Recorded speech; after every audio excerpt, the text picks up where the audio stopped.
નમો લોહે સૌહરિહંતાણમ નમો લોહે સૌહિદાનમ નમો લોહે સૌઆયર્યાણમ નમો લોહે સૌજયાણમ નમો લોહે સૌત્રિકાવતી સાવણમ ઓમકારમિંદુ સંયુક્ત નિત્યમ જયંતિ યોગિન કામદમોક્ષદો તે ઓંકારાય નમો નમઃ મંગલમ ભગવાન મંગલમ ગોતમોર્મિ મંગલમ કુંકુંદારી વિજેન્દ્રમોષ મંગલમ નમઃ સમરિસારાય સ્વાનુભૂત્યા ચકાસ્તિ સ્વભાવાય ભવાય સર્વમાં વિભાવ નિરુદ્ધ નિરાકાર. શ્રીમદ નેમિચંદ્ર સિદ્ધાંતિ દેવ રચિત દ્રવ્ય સંગ્રહનો સ્વાધ્યાય આપણે કરી રહ્યા છીએ. એમાં બૃહદ દ્રવ્ય સંગ્રહની ગાથા 43 સુધી સ્વાધ્યાય પૂરો કર્યો છે. આજે 44મી ગાથા સ્વાધ્યાય શરૂ કરીએ છીએ.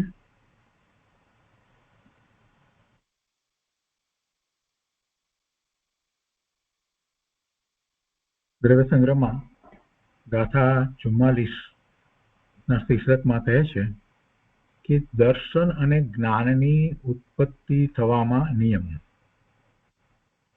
અને એમ કહી અને 44મી ગાથા કહી છે. સંસ્કૃતમાં 44મી ગાથા આ રીતે છે: દર્શન પૂર્વ જ્ઞાનમ છદ્મસ્થાનામ ન દ્વૌ ઉપયોગૌ યુગપત્યસ્માત કેવલીનાથે યુગપતતુ તૌ દ્વૌ અપી.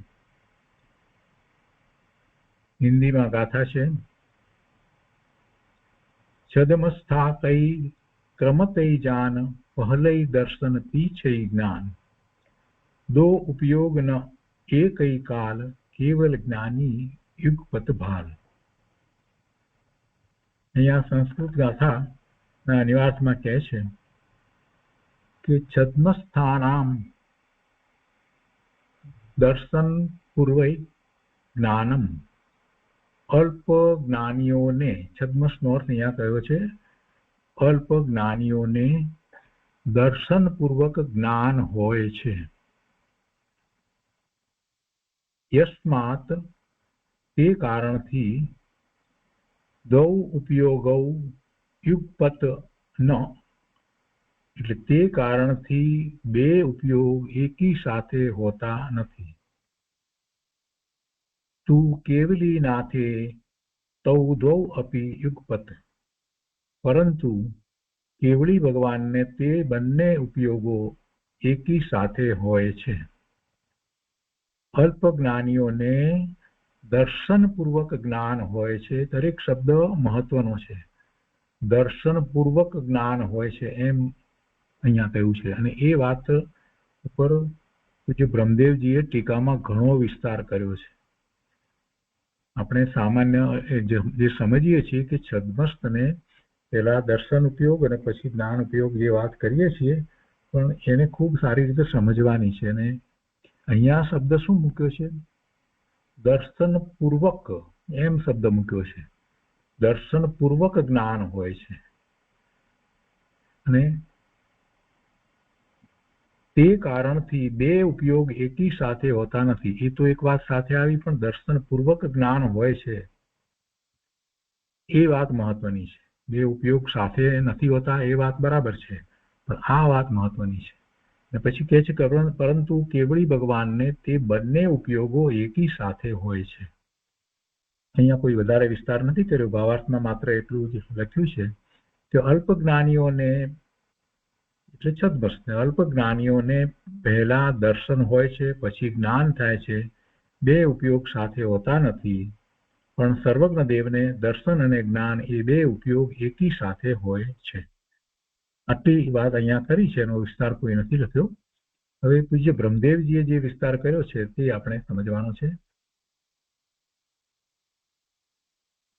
ગાથા 44 ગાથામાં બૃહદ દ્રવ્ય સંગ્રહની અંદર કહે છે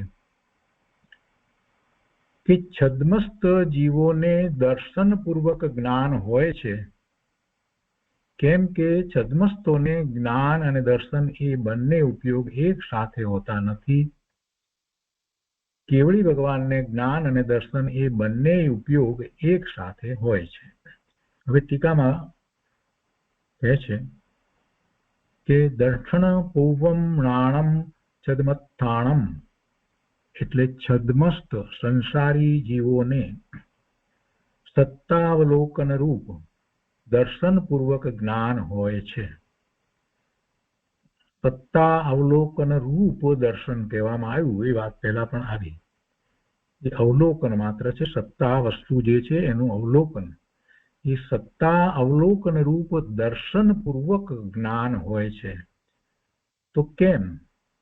તો એના ઉત્તરમાં એમ કહે છે કે દોણી ઉવગા જુગવમ જમ્હા, કારણ કે છદ્મસ્થોને જ્ઞાન ઉપયોગ અને દર્શન ઉપયોગ એ બંને એક સાથે હોતા નથી. ત્યાં સુધી તો વાત બરાબર છે.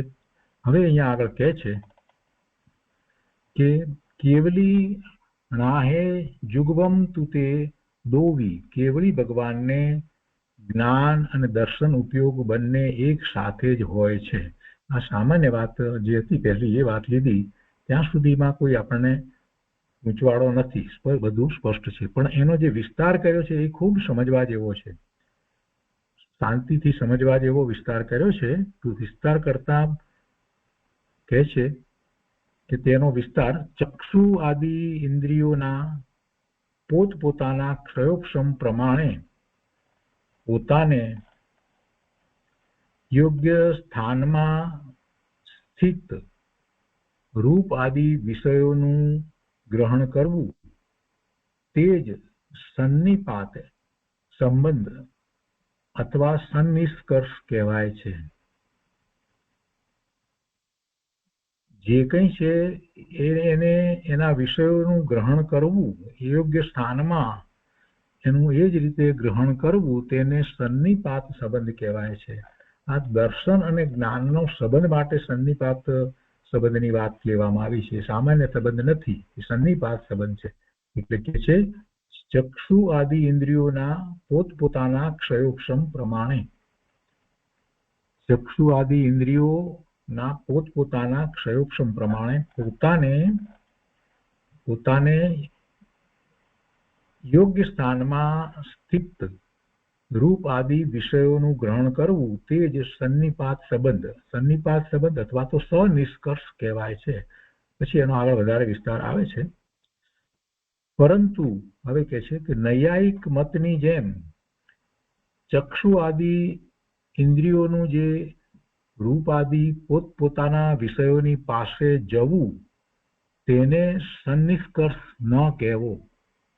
નૈયાયિક એમ માને છે કે ચક્ષુ આદિ ઇન્દ્રિયો જે છે એ એના વિષયમાં જાય છે, એના વિષયોની પાસે જાય છે એમ માને છે. તો કે એવું સન્નિકર્ષનું સ્વરૂપ નથી, એને સન્નિકર્ષ ન કહેવાય. પરંતુ નૈયાયિક મતની જેમ ચક્ષુ આદિ ઇન્દ્રિયોનું જે ચક્ષુનો વિષય રૂપ છે, એટલે અહીંયા આદિ કહ્યું ત્યારે દરેક ઇન્દ્રિયના વિષયને એમાં સમજી લેવાનો. તો ચક્ષુ આદિ ઇન્દ્રિયોનું જે રૂપ આદિ પોતપોતાના વિષયોની પાસે જવું તેને સન્નિકર્ષ ન કહેવો. એટલે એ જ રીતે જે શબ્દ જે છે એની તરફ જે કાનનું જવું અથવા કર્ણેન્દ્રિયનું જવું એમ પણ એ લોકો માને.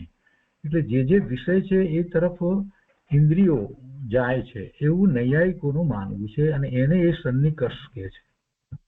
પરંતુ નૈયાયિક મતની જેમ ચક્ષુ આદિ ઇન્દ્રિયોનું એનો જે વિષય છે, જે રૂપ આદિ પોતપોતાના વિષયો છે એની પાસે જવું તેને સન્નિકર્ષ ન કહેવો. એ કહે છે એ પ્રમાણે આપણે ન કહેવું.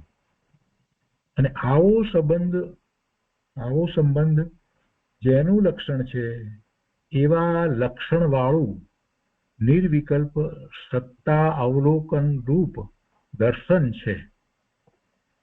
સત્તા અવલોકન રૂપ જે દર્શન છે તે દર્શન પૂર્વક આ સફેદ છે કે આ લાલ છે કે લીલો છે, જે ઇન્દ્રિયનો વિષય હોય તો એમાં પહેલા એવું દર્શન છે, સત્તા અવલોકન રૂપ દર્શન છે, અને એ દર્શન પૂર્વક પછી જ્ઞાન હોય છે. તો એમાં આ સફેદ છે ઇત્યાદિ અવગ્ર આદિ વિકલ્પ રૂપ ઇન્દ્રિય અને મનથી ઉત્પન્ન થતું તે મતિ જ્ઞાન છે. એટલે દર્શન પછી જે જ્ઞાન છે એટલી વાત આપણે પકડી હતી. હવે એની અહીંયા સૂક્ષ્મતા લીધી કે દર્શન પૂર્વક જ્ઞાન છે. એટલે પહેલા સત્તા અવલોકન એવું દર્શન થયું અને એ દર્શન એટલે દેખવું થયું. એ પછીથી જે જ્ઞાન છે એ જે મતિ જ્ઞાન છે. અને એ મતિ જ્ઞાનની અંદર પણ શું છે? ઇન્દ્રિય અને મન દ્વારા એ મતિ જ્ઞાન ઉત્પન્ન થાય છે. એટલે એમાં મતિ જ્ઞાનમાં આપણે સમજીએ છીએ કે અવગ્ર, ઈયા, અવાય અને ધારણા. અવગ્ર, ઈયા, અવાય, ધારણા એમ જ્ઞાન થતું હોય છે. અને અવગ્ર એટલે કાંઈક છે, આમ છે, પછી અવગ્ર પછી ઈયા એટલે આ આમ છે કે તેમ હશે, અવાય એટલે ના આમ છે, અને ધારણા એટલે આમ જ છે. એ રીતે આપણે જે સમજીએ છીએ એટલું બેક ઓફ માઇન્ડ રાખી અને સમજવાનું છે કે એ રીતે જ્ઞાન થાય છે. એ જ્ઞાનની આખી પ્રક્રિયા છે. તો અહીંયા કહે છે કે સન્નિકર્ષ સંબંધ કોને કહેવાય? સન્નિકર્ષ સંબંધમાં તો જે દર્શન જે થયું કે જેમાં એમ કહેવામાં આવ્યું કે નિર્વિકલ્પ સત્તા અવલોકન રૂપ દર્શન છે. એ વાત આપણે ગઈકાલે પણ સમજ્યા છીએ, વારંવાર એ સમજ્યા છીએ કે એમાં કોઈ વિકલ્પ નથી. એટલે સત્તા અવલોકન રૂપ, સત્તાનું અવલોકન રૂપ જે દર્શન છે એ દર્શન પૂર્વક, એ પહેલા દર્શન હોય છે અને એ દર્શન પૂર્વક પછી જે વિશેષપણે જાણવું એને જ્ઞાન કહીએ છીએ. તો એ વિશેષપણે જાણવું કઈ રીતે થાય છે પેલી એની વાત કરી છે કે આ સફેદ છે ઇત્યાદિ જે અવગ્ર આદિ વિકલ્પ રૂપ ઇન્દ્રિય અને મનથી ઉત્પન્ન થતું તે મતિ જ્ઞાન છે. હવે આગળ કહે છે કે ઉક્ત લક્ષણ વાળા મતિ જ્ઞાન પૂર્વક, આ જે કહ્યું તે રીતે કે ઉક્ત લક્ષણ વાળા મતિ જ્ઞાન પૂર્વક ધુમાડાથી અગ્નિનું જ્ઞાન થાય છે તેમ આ ઉદાહરણ. ધુમાડાથી અગ્નિનું જ્ઞાન થાય છે, ત્યાં દેખાય છે ધુમાડો અને આપણે જ્ઞાન કરીએ છીએ અગ્નિનું. અગ્નિ નથી દેખાતી, અનુમાન છે એમાં. એટલે કે છે કે ઉક્ત લક્ષણ વાળા મતિ જ્ઞાન પૂર્વક પછી આ ઉદાહરણ વચમાં લીધું. ધુમાડાથી અગ્નિનું જ્ઞાન થાય છે તેમ, એટલે ધુમાડો દેખાય છે, અગ્નિ નથી દેખાતો, છતાં આપણને અગ્નિનું જ્ઞાન થાય છે. તો એ ઉદાહરણ પ્રમાણે ઉક્ત લક્ષણ વાળા મતિ જ્ઞાન પૂર્વક એક પદાર્થ ઉપરથી બીજા પદાર્થના ગ્રહણ રૂપ, એક પદાર્થ ઉપરથી બીજા પદાર્થના ગ્રહણ રૂપ લિંગ જ એટલે ચિહ્નથી ઉત્પન્ન થતું. જો ધુમાડો એક પદાર્થ, અગ્નિ બીજો પદાર્થ, તો ધુમાડા ઉપરથી અગ્નિનું જ્ઞાન થયું એ ઉદાહરણ છે. એવી રીતે અહીંયા મતિ જ્ઞાન પૂર્વક એક પદાર્થ ઉપરથી બીજા પદાર્થના ગ્રહણ રૂપ એ જ્ઞાન જે છે એને લિંગ જ કહેવાય, એટલે ચિહ્નથી ઉત્પન્ન થતું જ્ઞાન કહેવાય. ચિહ્ન શું છે? ધુમાડો હતો એ ચિહ્ન છે, તો એ દ્વારા અગ્નિનું જ્ઞાન થયું. એટલે એક પદાર્થ ઉપરથી બીજા પદાર્થના ગ્રહણ રૂપ લિંગ જ ચિહ્નથી ઉત્પન્ન થતું એક પ્રકારે એ જ્ઞાન. અને બીજી રીતે જ્ઞાન કઈ રીતે થાય છે?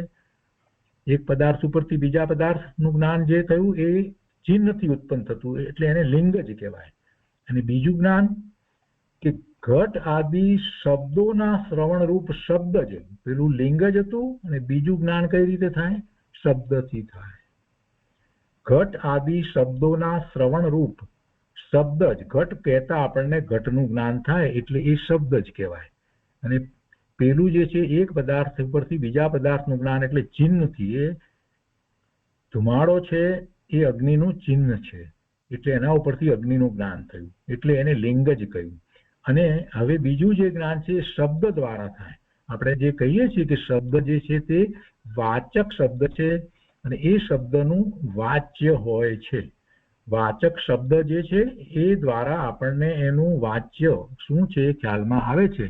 સાકર શબ્દ છે અને સાકર દ્વારા આપણને એનું વાચ્ય એટલે મીઠાશ, મીઠો સફેદ રંગનો ગાંગડો એવો ખ્યાલ આવે છે.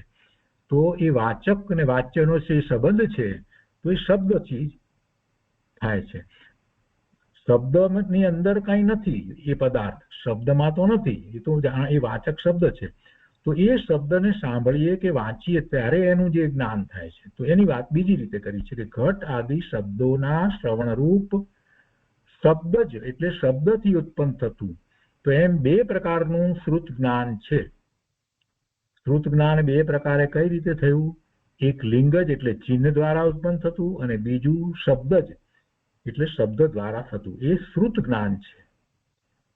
એ શ્રુત જ્ઞાન છે. મતિ જ્ઞાન પૂર્વક શ્રુત જ્ઞાન છે, એમ આખી વાત આવી. એટલે મતિ જ્ઞાન પૂર્વક એક પદાર્થ ઉપરથી બીજા પદાર્થના શ્રવણરૂપ લિંગ જ અને ઘટ આદિ શબ્દના શ્રવણરૂપ શબ્દ જ, એમ બે પ્રકારનું શ્રુત જ્ઞાન છે. એટલે મતિ અને શ્રુત જ્ઞાનની વાત લીધી. પણ એમાં પેલું તો દર્શન જે છે એની વાત તો રહી જ છે. દર્શન પૂર્વક જે શબ્દ હતો એ તો લાગુ પડે જ છે. પેલા આગળ વાત લીધી. હવે એના પછી જ્ઞાનની વાત કરે છે. અવધિ જ્ઞાન અવધિ દર્શન પૂર્વક હોય છે. મતિશ્રુત માટે તો દર્શન પૂર્વક વાત લેવામાં આવી, પણ હવે અહીંયા કે છે કે અવધિ જ્ઞાન અવધિ દર્શન પૂર્વક હોય છે. એટલે એ અવધિ દર્શન પૂર્વક જે અવધિ જ્ઞાન લેવામાં આવ્યું છે, અને મનોપર્ય જ્ઞાનની જ્યારે વાત કરીએ છીએ તો હવે મનોપર્ય એવું દર્શન હોતું નથી. મનોપર્ય દર્શન હોતું નથી. દર્શનના ભેદ ચક્ષુ દર્શન, અચક્ષુ દર્શન, અવધિ દર્શન અને કેવળ દર્શન એમ 4 ભેદ છે. જ્યારે જ્ઞાનના ભેદમાં મતિ જ્ઞાન, શ્રુત જ્ઞાન, અવધિ જ્ઞાન, મનોપર્ય જ્ઞાન અને કેવળ જ્ઞાન એમ 5 ભેદ છે. એટલે 5-5ની આગળ એવો દર્શન એવી રીતે ભેદ નથી. આપણે જાણીએ છીએ વાત. તો એ અવધિ જ્ઞાનને માટે કહે છે કે અવધિ જ્ઞાન અવધિ દર્શન પૂર્વક છે. બસ એની વાત ત્યાં પૂરી થઈ. એટલે મતિ જ્ઞાન, શ્રુત જ્ઞાન અને અવધિ જ્ઞાનની વાત અહીંયા કરી, અને એની સાથે આ અવધિ દર્શન પૂર્વક છે એ વાત પણ લીધી. હવે આપણે કહે છે કે ઈહા નામના મતિ જ્ઞાન પૂર્વક મનોપર્ય જ્ઞાન હોય છે. ઈહા નામના મતિ જ્ઞાન પૂર્વક મનોપર્ય જ્ઞાન હોય છે. એટલે ઈહા અવગ્રહ ઈહા અને પછી અવાય ને ધારણ, તો એમાં ઈહા સુધી જયારે પહોંચ્યો છે, જેને એટલો ખ્યાલ કંઈક આવે છે, કંઈક છે, અને પછી એ મનોપર્ય જ્ઞાનની અંદર એ જ્ઞાન પણ હોય છે, એના પૂર્વક હોય છે. પણ એ જે મતિ જ્ઞાન જે કહેવામાં આવ્યું એ દર્શન પૂર્વક છે. એ તો વાત કાયમ રહે જ છે.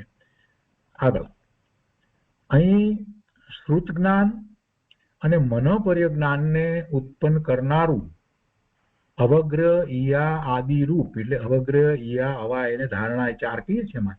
એટલે એ આદિરૂપ જે મતિ જ્ઞાન કહ્યું તે મતિ જ્ઞાન પણ દર્શન પૂર્વક થતું હોવાથી ઉપચારથી દર્શન કહેવાય છે. મતિ જ્ઞાન દર્શન પૂર્વક થતું હોવાથી એ દર્શન કહેવાય છે, અને એ મતિ જ્ઞાન અવગ્રહ ઈયા અવાય ધારણા રૂપે હોય છે. અને એમાં શ્રુત જ્ઞાન માટે પણ વાત કરી અને મનોપર્ય જ્ઞાન માટે પણ વાત આવી ગઈ. તો મનોપર્ય જ્ઞાન ઈહા નામના મતિ જ્ઞાન પૂર્વક એ મનોપર્ય જ્ઞાન હોય છે.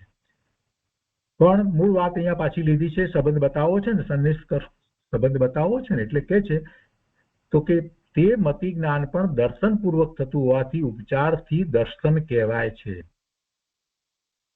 એ મતિ જ્ઞાન પણ દર્શન પૂર્વક થતું હોવાથી દર્શન કહેવાય છે. મતિ જ્ઞાનને આ અપેક્ષાથી દર્શન કહ્યું. તે કારણે હવે કહે છે તે કારણે શ્રુત જ્ઞાન અને મનોપર્ય જ્ઞાન એ બંને પણ દર્શન પૂર્વક જાણવા.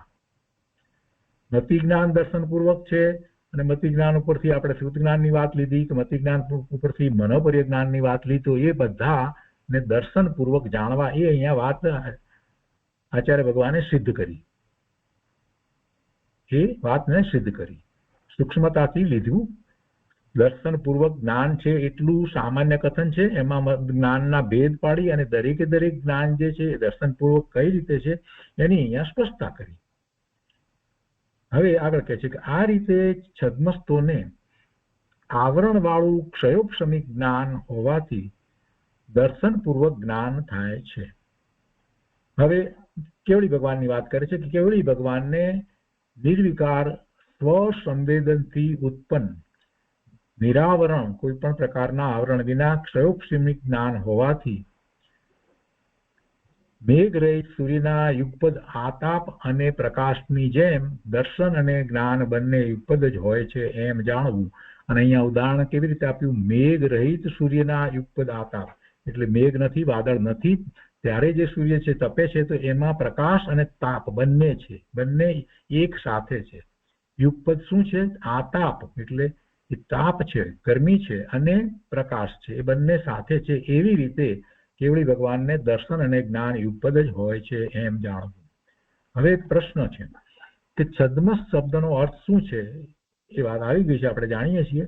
છદ્મસ શબ્દથી જ્ઞાનાવરણ અને દર્શનાવરણ એ બે કહેવામાં આવે છે. એટલે કે જ્યાં સુધી જ્ઞાનાવરણી અને દર્શનાવરણી કર્મ જે છે એ છે ત્યાં સુધી એને જ્ઞાન અને દર્શનની અલ્પજ્ઞાતા અને અલ્પદર્શન હોય છે. એટલે એ દશા જે છે ત્યાં એ છદ્મસ દશા કહેવામાં આવે છે. જ્યાં સુધી એ બે કર્મ છે, નિમિત્ત રૂપે છે, જેને કારણે દર્શન અને જ્ઞાનના ઉઘાડ ઓછા છે, તો તે છદ્મમાં જે રહે છે એટલે એને છદ્મસ્ત કહેવાયું. આ પ્રમાણે તર્કના અભિપ્રાયથી સત્તા અવલોકન રૂપ દર્શનનું વ્યાખ્યાન કર્યું. હવે આગળ સિદ્ધાંતના અભિપ્રાયથી કહેવામાં આવે છે. હવે અહીંયાથી જરાક શાંતિથી વધારે સમજવાનું છે અને એમાં શાંતિ જ રાખવાની છે.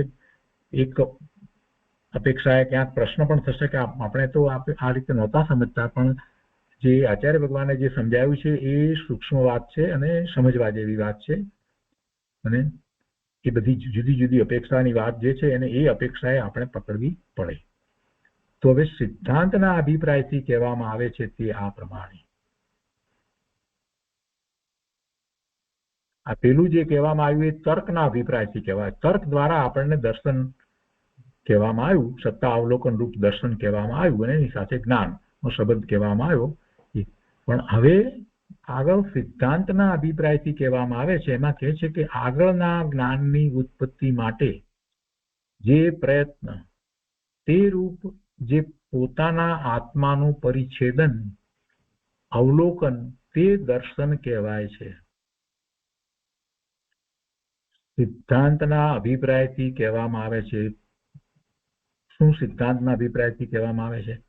કે આગળના જ્ઞાનની ઉત્પત્તિ માટે આગળનું જ્ઞાન, જે પ્રયત્ન, તે રૂપ જે પોતાના આત્માનું પરિચ્છેદન. હવે આગળના જ્ઞાનની ઉત્પત્તિ માટે જ્યારે લીધું, અને એ જ્ઞાનની આગળના જ્ઞાનની ઉત્પત્તિ એટલે ક્યાં સુધી પહોંચવાનું? કેવળ જ્ઞાન સુધી પહોંચવા સુધીની વાત એમાં તો આવી જાય. એટલે એ વાત કયા જ્ઞાનની વાત આવી? સમ્યક જ્ઞાનમાં એ પોતાના આત્માના વિશેષ જ્ઞાનની વાત આવે. એટલું મનમાં રાખીએ તો સમજ પડે.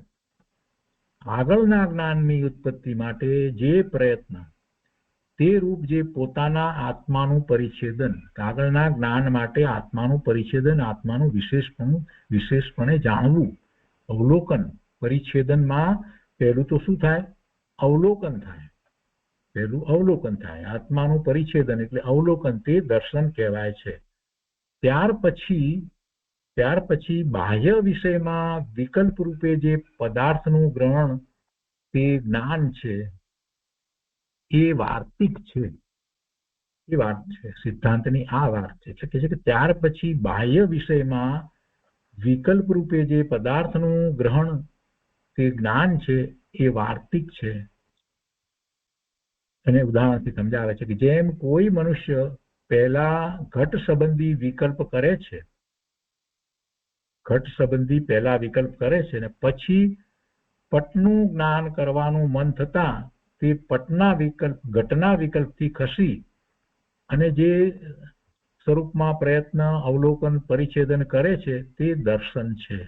એટલે પહેલા એ ઘડાનો વિચાર કરતો હતો ને પછી પટનો વિચારમાં જ્યારે જાય છે તો પહેલા જે પટ વિશે જે છે એનું સામાન્ય સ્વરૂપ, જે સ્વરૂપમાં પ્રયત્ન, અવલોકન, એ પરિચ્છેદન કરે છે એટલે અવલોકન કરે છે, એ દર્શન છે. ત્યાર પછી આ પટ છે એવો નિશ્ચય અથવા તો બાહ્ય વિષય રૂપે પદાર્થના ગ્રહણ રૂપ જે વિકલ્પ કરે છે તે જ્ઞાન કહેવાય છે. એટલે અહીંયા પણ મૂળ વાત તો એ જ લીધી કે એ જે દર્શન જે છે એ દર્શનની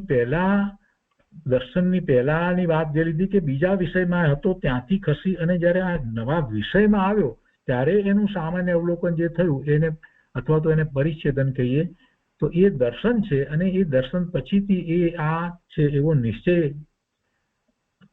અથવા બાહ્ય વિષય રૂપે પદાર્થના નું ગ્રહણ જે થાય છે એવો જે વિકલ્પ કરે છે તે જ્ઞાન કહેવાય છે. મૂળ વાત એ જ છે, પણ જરાક સૂક્ષ્મતાથી એમણે લીધી છે. એટલે અહીંયા એક જે વાક્ય જે છે એના ઉપર ગૂંચવાઈ જવું નહીં. જેમ અહીંયા કહેવામાં આવ્યું, બાહ્ય વિષયમાં વિકલ્પ રૂપે જે પદાર્થનું ગ્રહણ તે જ્ઞાન છે, ત્યાર પછી એમ કહ્યું અવલોકન તે દર્શન છે, ત્યાર પછી બાહ્ય વિષયમાં જ લીધું એમ લીધું એટલે કોઈને એમ થાય કે બાહ્ય વિષય માટે જની વાત છે. ના, એમ નથી. અહીંયા ઉદાહરણ તરીકે વાત લેવી છે એટલે બાહ્ય વિષય તરીકે લેવામાં આવ્યું. હવે આગળ, હવે અહીંયા શિષ્ય પ્રશ્ન પૂછે છે કે જો આત્મગ્રાહક પોતાનું ગ્રહણ કરનારું તે દર્શન અને પરગ્રાહક પરને જાણે તે જ્ઞાન કહેવાય. કેમ કે પેલું બાહ્ય વિષય આમ તો એ રીતે લીધું ને એટલા માટે. જો આત્મગ્રાહક એટલે પોતાનું ગ્રહણ કરનારું તે દર્શન, કેમ કે શરૂઆતમાં એમણે એમ લીધું કે આગળના જ્ઞાનની ઉત્પત્તિ માટે જે પ્રયત્ન તે રૂપ જે પોતાના આત્માનું પરિચ્છેદન, પોતાના આત્માનું અવલોકન તે દર્શન કહેવાય. એમાં પોતાના આત્માનું લીધું, ત્યાર પછીથી બાહ્ય વિષય લીધું, એમ કરીને લીધું. એટલે એના ઉપરથી આ પ્રશ્ન થયો કે જો આત્મગ્રાહક પોતાનું ગ્રહણ કરનારું તે દર્શન અને પરગ્રાહક પરને જાણે તે જ્ઞાન કહેવાય, તો પછી જેમ નૈયાયિક મતમાં જ્ઞાન આત્માને જાણતું નથી, તેમ જૈન મતમાં પણ જ્ઞાન આત્માને જાણતું નથી એવું દૂષણ આવે છે. શું કહ્યું? આત્મગ્રાહક પોતાને ગ્રહણ કરનારું તે દર્શન એમ લઈએ, અને પરગ્રાહક એટલે પરને જાણે તે જ્ઞાન જો એમ લેવામાં આવે તો નૈયાયિક મત જેવી વાત થઈ જાય. નૈયાયિક મતમાં તો એમ છે કે જ્ઞાન આત્માને જાણતું નથી. નૈયાયિક મતમાં તો આવી વાત છે. તો પછી જૈન મતમાં પણ એવો અર્થ થશે એમ શિષ્યનો પ્રશ્ન નથી. તો એ તો મોટો દોષ આવે. જ્ઞાન આત્માને ન જાણે એ તો બહુ મોટો દોષ કહેવાય. જૈન મતમાં પણ એ જ્ઞાન આત્માને જાણતું નથી એવું દૂષણ આવે છે. તો તેનું સમાધાન, નૈયાયિક મતમાં જ્ઞાન જુદું અને દર્શન જુદું એમ બે ગુણ નથી. એમાં બે ગુણ જ નથી.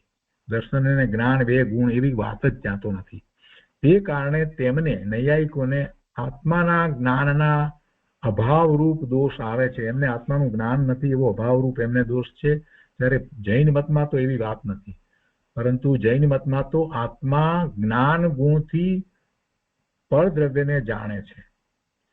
આત્મા જ્ઞાન ગુણથી પરદ્રવ્યને જાણે છે, એટલે એ આત્માનો એક ગુણ જ લઈ લેવામાં આવ્યો. અને દર્શન ગુણથી આત્માને જાણે છે એ પ્રમાણે આત્માના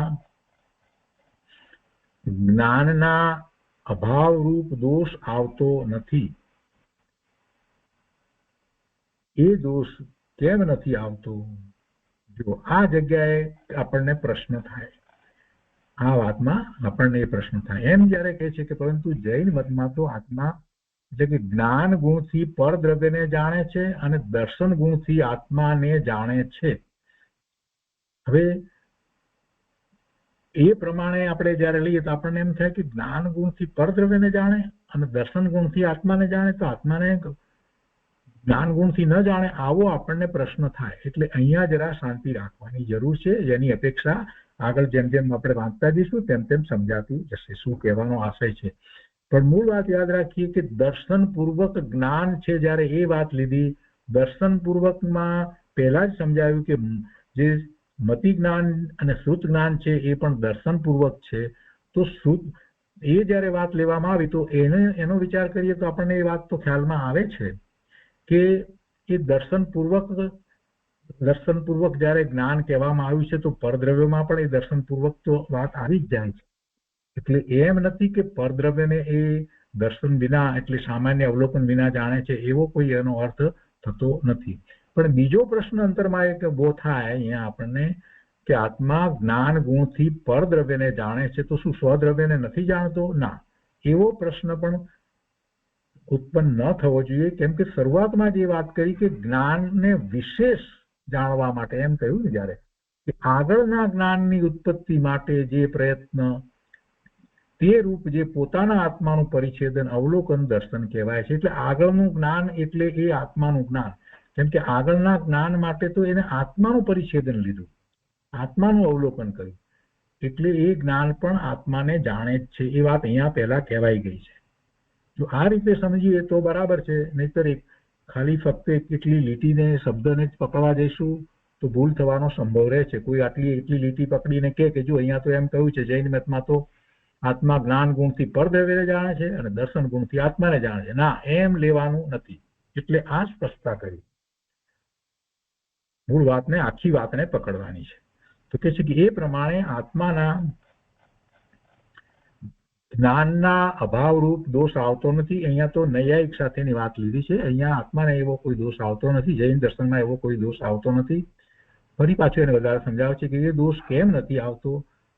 હવે કે છે કે જેમ એક જ અગ્નિ બાળે છે માટે તે દાહક છે અને પકાવે છે માટે તે પાચક છે. જો આ ઉદાહરણ, અગ્નિ તો એનો એ જ છે, પણ તમે અગ્નિને કઈ રીતે જુઓ છો? અગ્નિને તમે દાહક તરીકે જુઓ છો, બાળે છે એ રીતે જુઓ છો તે દાહક છે, અને અગ્નિને એ પકાવે છે, આપણી રસોઈ થાય છે તો પકાવે છે એ રીતે જુઓ તો એ પાચક છે. અગ્નિ જે છે એ પાચક પણ છે અને દાહક પણ છે. જઠરાગ્નિ એટલા માટે તો આપણે શબ્દ વાપર્યું છે કે એ ખોરાકને પચાવે છે, તો એ દાહક છે અને પકાવે પણ છે. એટલે એક જ અગ્નિ બાળે છે માટે તે દાહક કહેવાય, બરાબર છે, અને પકાવે છે માટે પાચક કહેવાય છે. આ ઉદાહરણ છે. તો એવી રીતે વિષયના ભેદથી અગ્નિ, દાહક અને પાચક એમ બે પ્રકારના ભેદરૂપ થાય છે. બરાબર છે અહીંયા સુધી વાત. તેવી જ રીતે અભેદ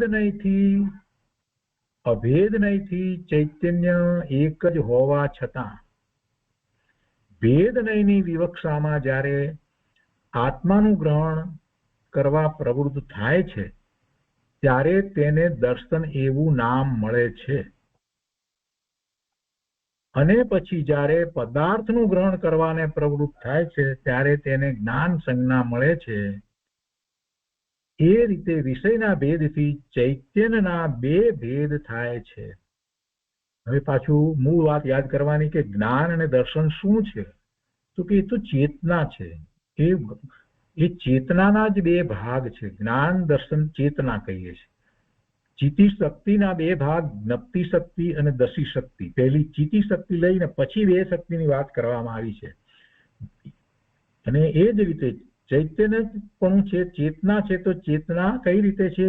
કે જ્ઞાન ચેતના છે અને દર્શન ચેતના છે, અથવા તો જ્ઞાન ઉપયોગ છે અને દર્શન ઉપયોગ છે. એ રીતે આપણે એની ચેતનાની વાત કરી. એટલે મૂળ તો ચેતના છે. અને એ ચેતનાના જે ઉદાહરણ જે રીતે આપ્યું, અગ્નિના જે બીજા બે જુદા જુદા વિષયથી જોઈએ તો એક વિષયથી એ દાહક લાગે છે, બીજા વિષયથી એ પાચક લાગે છે, પણ મૂળ તો એક જ અગ્નિ છે. એના જ બે અર્થ કર્યા.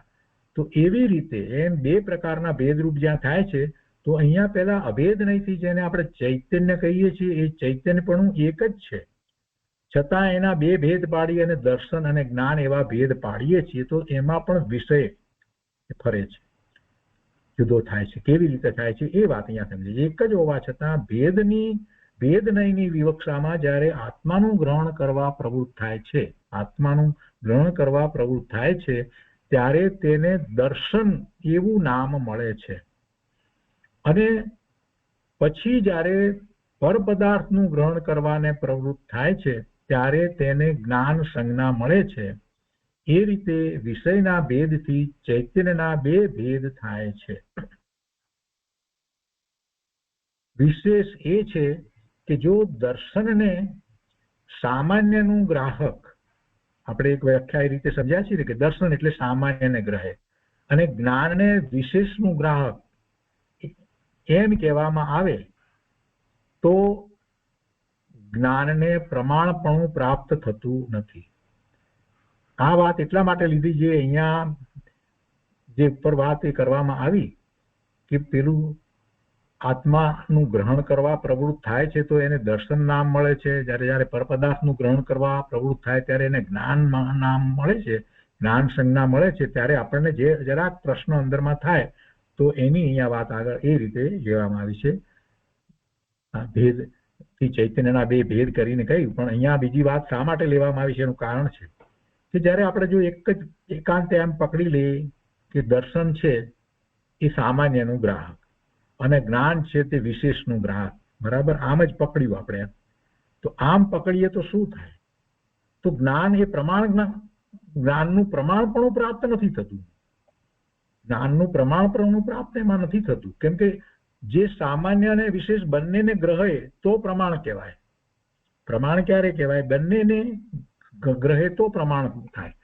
એટલે સામાન્ય અને વિશેષ બંનેને ગ્રહે તો પ્રમાણ કહેવાય. આપણે એમ કહીએ કે દર્શનને જે સામાન્ય કહેવામાં આવે, કે જો દર્શનને સામાન્યનું ગ્રાહક કહીએ અને જ્ઞાનને વિશેષનું ગ્રાહક કહેવામાં આવે, તો શું થયું કે જ્ઞાન જે છે તે એ સામાન્યને ગ્રહતું નથી એમ થયું ને.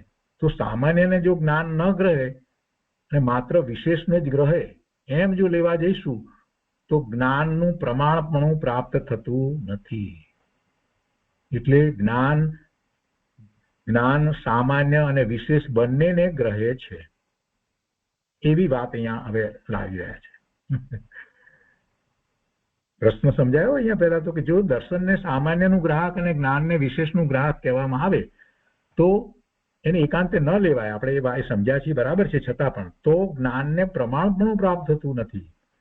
કઈ રીતે? ઉત્તરમાં કહે છે કે વસ્તુને ગ્રહણ કરે તે પ્રમાણ છે અને વસ્તુ સામાન્ય વિશેષાત્મક છે. તો વસ્તુ સામાન્ય વિશેષાત્મક હોય અને વસ્તુને ગ્રહણ કરે તો પ્રમાણ થાય, તો સામાન્ય અને વિશેષ બંનેને ગ્રહણ કરે. જ્ઞાને વસ્તુના એક દેશનું વિશેષનું જ ગ્રહણ કર્યું એમ જો લઈએ, જ્ઞાન માત્ર વિશેષને ગ્રહણ કરે એમ લઈએ તો શું થાય કે વસ્તુના સામાન્ય અને વિશેષાત્મક બંને જે ધર્મ જે છે બંનેને એને ગ્રહણ ન કર્યા. વસ્તુના એક દેશનું એટલે વિશેષનું જ ગ્રહણ કર્યું, સામાન્યનું ગ્રહણ ન કર્યું. એટલે વસ્તુનું ગ્રહણ ન કર્યું, કેમ કે પ્રમાણ જ્ઞાન ન થયું એટલે વસ્તુનું ગ્રહણ નથી થતું. વિશેષનું જ વસ્તુનું ગ્રહણ થયું તો સામાન્યનું ગ્રહણ ન થાય તો વસ્તુનું ગ્રહણ ન કર્યું એમ થઈ જશે. એટલે સિદ્ધાંતથી તો નિશ્ચય નયની અપેક્ષાએ ગુણ અને ગુણી અભિન્ન છે.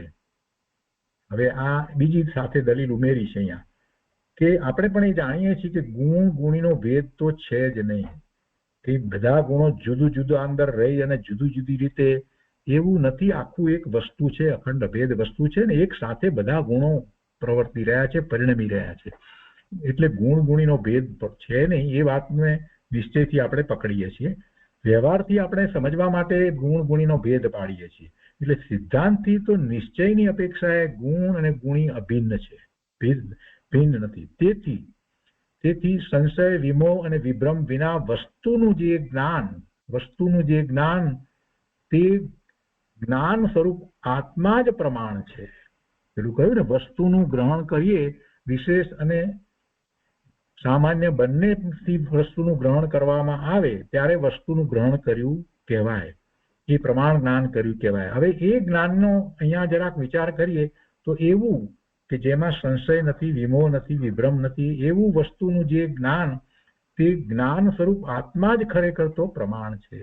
એ જ્ઞાન એટલે જ્ઞાન ક્યાં છે? આત્માથી જ્ઞાન જુદું નથી. ગુણ ગુણીનો ભેદ નથી તો આત્મા અને જ્ઞાન એવો ભેદ પડતો નથી. તો એ આત્મા જ પ્રમાણ છે, જ્ઞાન સ્વરૂપ આત્મા જ પ્રમાણ છે.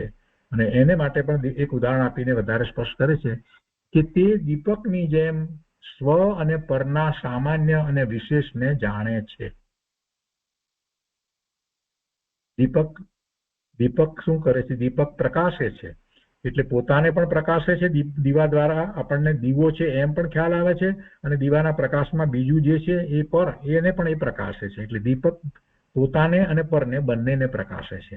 તો એ ઉદાહરણ લીધું છે અહીંયા. તો કે તે દીપકની જેમ સ્વ અને પરના સામાન્ય અને વિશેષને જાણે છે, તે કારણે અભેદપણે તેને જ એટલે કે આત્માને જ પ્રમાણપણું છે. તો આ વાત મહત્વની છે. જ્ઞાનને જુદું પાડીને આપણે નકામાના અંદર વિકલ્પોમાં જઈએ છીએ એવો વિકલ્પ અહીંયા તો આચાર્ય ભગવાને આપણને છોડાયો છે કે અભેદપણે તો જ્ઞાન એ જ આત્મા છે અને આત્મા જ પ્રમાણ, એ આત્માને જ પ્રમાણપણું છે. અને આત્માને પ્રમાણપણું તો અનેક અપેક્ષાએ જોઈએ તો અનેક નય દ્વારા, એટલે કે એ સામર્થ રૂપે એના અનંત ગુણ જે છે એ એના સામર્થ રૂપે લઈએ તો આત્માને પ્રમાણપણું જ છે. અનેક નય દ્વારા વસ્તુનું જ્ઞાન કરીએ, આપણે વ્યાખ્યામાં એમ લઈએ છીએ ને, ત્યારે એ જ્ઞાનને પ્રમાણ જ્ઞાન કહેવાય. અને એક નયથી જાણીએ છીએ તો એ નય વિવક્ષા થઈ છે, બીજા નયથી, ત્રીજા નયથી એમ. પણ બધા નયો દ્વારા વસ્તુને જાણીએ ત્યારે એ જ્ઞાન પ્રમાણ થાય. એ સિવાય જ્ઞાન પ્રમાણ થતું નથી, પૂરેપૂરું થતું નથી. ત્યાં સુધી જ્ઞાન પૂરું ન થાય. અને એમાં આપણે પેલું હાથીનું ઉદાહરણ લઈએ છીએ ને, કે એક આગળથી જોઈએ તો હાથીનું વર્ણન કોઈ કરે તો એમ જ લાગે કે બે પગ ને વચ્ચે સૂંઢ છે, અને પાછળથી કોઈ જોઈને વર્ણન કરે તો એ અપેક્ષાથી જોઈએ તો બે પગ અને વચ્ચે પૂંછડું છે, અને બાજુમાંથી જોઈએ તો બે પગ ને એક તરફ પૂંછડું, એક તરફ સૂંઢ છે, આવું દેખાય. એટલે એમાં ખરેખરું આખું વસ્તુનું જ્ઞાન થતું જ નથી. એટલે બધા નય દ્વારા, બધા પડખેથી જોઈ અને જે જોવામાં આવે ત્યારે એ જ્ઞાન જે છે તે પૂરેપૂરું પૂર્ણ થાય છે, પ્રમાણ છે. તો એ પ્રમાણ એમ એ આ વાત આપણે સમજીએ છીએ કે અનેક નય દ્વારા વસ્તુનું જ્ઞાન છે એ પ્રમાણ જ્ઞાન છે. તો એ પ્રમાણ જ્ઞાન મહત્વનું છે. તો પ્રમાણ જ્ઞાન જે છે એ આત્મા છે, આત્મા રૂપે જ પ્રમાણ જ્ઞાન છે. એટલે અભેદપણે તેને જ, એટલે તે આત્માને જ પ્રમાણપણું છે, જે સામાન્ય અને વિશેષને જાણે છે. પેલું ચેતનામાં પણ એ વાતને સ્પષ્ટ કરી કે ચેતનામાં એમ કહેવાય, પણ ચેતના એટલે ખરેખર તો એ જ્ઞાન અને દર્શન એમાં આવી જ જાય છે. અને પછી તો જ્ઞાનને અહીંયા લીધું કે એ આત્મા જ છે. તો આ બધી વાતની અપેક્ષાથી જયારે પેલું છૂટું પાડીને કહેવામાં આવ્યું તો પછી એમાં કોઈ પ્રશ્ન કરવા જેવું રહેતું નથી. છતાં પણ હજી શંકા કરી અને વધારે સ્પષ્ટતાઓ કરતા જાય છે. હવે એક બીજી આગળ શંકા લીધી છે, જો દર્શન બાહ્ય વિષયનું ગ્રહણ ન કરે, એમ કહ્યું ને, પેલું જ્ઞાન વિશેની વાત કરીને કે જ્ઞાન બાહ્ય વિષયનું ગ્રહણ કરે અને દર્શન આત્માનું ગ્રહણ કરે એવી વાત લીધી ને, તો પછી શંકા એ લીધી કે જો દર્શન બાહ્ય વિષયનું ગ્રહણ ન કરે તો પછી આંધળાની જેમ બધા મનુષ્યોને અંધપણાનો પ્રસંગ આવે. એમ ન કહેવું જોઈએ. ઉત્તરમાં કહે છે કે ના, એમ ન કહેવું જોઈએ. કારણ કે બાહ્ય વિષયમાં દર્શનનો અભાવ હોવા છતાં, અર્થાત તેમાં દર્શન નહીં પ્રવર્તતું હોવા છતાં, આત્મા જ્ઞાન વડે વિશેષ રૂપ બધા પદાર્થોને જાણે છે. અને વળી આ વિશેષ છે કે જ્યારે દર્શન વડે આત્માનું ગ્રહણ થાય છે ત્યારે આત્માની સાથે અવિનાભૂત જ્ઞાનનું પણ દર્શન દ્વારા ગ્રહણ થઈ જાય છે. અને જ્ઞાનનું ગ્રહણ થતાં જ્ઞાનના વિષયભૂત બાહ્ય વસ્તુનું પણ ગ્રહણ થઈ જાય છે. હવે આ વાત જે છે અને એના પછીના જે પ્રશ્ન જે છે એ બધા બહુ મહત્વના છે. એ આપણે વિસ્તારપૂર્વક આવતા સ્વાધ્યાયમાં લઈશું. આજનો સ્વાધ્યાય આપણે અહીંયા સુધી રાખીએ છીએ. એટલે જેટલું સમજાયું છે એ બરાબર છે, એને ફરીથી વાંચી જવાનું. અને પછી જે આ સમાધાન આવશે ત્યારે આખી વાત પૂરેપૂરી આપણે પહેલા જે સમજ્યા છીએ એની સાથેનું સમાધાન પ્રાપ્ત થઈ જશે. હજી ઘણો વિસ્તાર આમાં લીધો છે, એ બધું આપણે આવતા સ્વાધ્યાયમાં લઈશું. તો આજનો સ્વાધ્યાય અહીંયા સુધી રાખીએ છીએ.